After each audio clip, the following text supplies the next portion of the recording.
probably don't need to be told how important your brain is. After all, every single thing you experience, your thoughts and your actions, your perceptions and your memories, are processed here in your body's control center. But if this already seems like a lot for a single organ to handle, it's actually only a small part of what the brain does.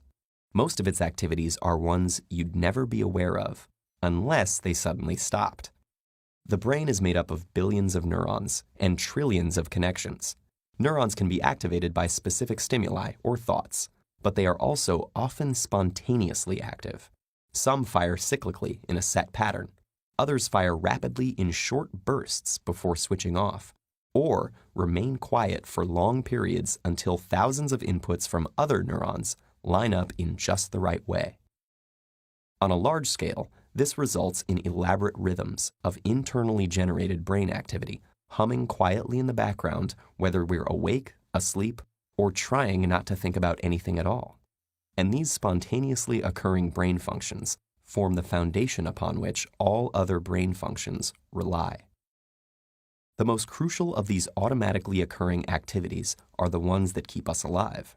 For example, while you've been paying attention to this video, spontaneous activity in your brain has been maintaining your breathing at 12 to 16 breaths a minute, making sure that you don't suffocate. Without any conscious effort, signals from parts of your brainstem are sent through the spinal cord to the muscles that inflate your lungs, making them expand and contract, whether or not you're paying attention. The neuronal circuits underlying such rhythmic spontaneous activity are called central pattern generators and control many simple repetitive behaviors like breathing, walking, and swallowing.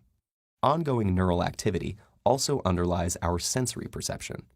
It may seem that the neurons in your retina that translate light into neural signals would remain quiet in the dark, but in fact, the retinal ganglion cells that communicate with the brain are always active, and the signals they send are increases and decreases in the rate of activity, rather than separate bursts. So at every level, our nervous system is teeming with spontaneous activity that helps it interpret and respond to any signals it might receive. And our brain's autopilot isn't just limited to our basic biological functions. Have you ever been on the way home, started thinking about what's for dinner, and then realized you don't remember walking for the past 5 minutes? While we don't understand all the details, we do know that the ongoing activity in multiple parts of your brain is somehow able to coordinate what is actually a complex task involving both cognitive and motor functions, guiding you down the right path and moving your legs while you're getting dinner figured out. But perhaps the most interesting thing about spontaneous brain function is its involvement in one of the most mysterious and poorly understood phenomena of our bodies: sleep. You may shut down and become inactive at night, but your brain doesn't. While you sleep, ongoing spontaneous activity gradually becomes more and more synchronized, eventually developing into large, rhythmic neural oscillations that envelop your brain. This transition to the more organized rhythms of sleep starts with small clusters of neurons tucked in the hypothalamus. Despite their small number, these neurons have a huge effect in turning off brainstem regions that normally keep you awake and alert, letting other parts like the cortex and thalamus slowly slip into their own default rhythms. The deeper we fall into sleep, the slower and more synchronized this rhythm becomes, with the deepest stages dominated by large amplitude, low frequency delta waves. But surprisingly, in the middle of this slow wave sleep, the brain's synchronized spontaneous activity repeatedly transitions into the sort of varied bursts that occur when we're wide awake. This is the sleep stage known as REM sleep, where our eyes move rapidly back and forth as we dream.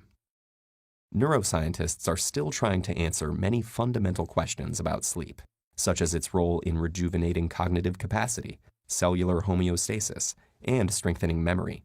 And more broadly, they are exploring how it is that the brain can accomplish such important and complex tasks, such as driving or even breathing, without our awareness.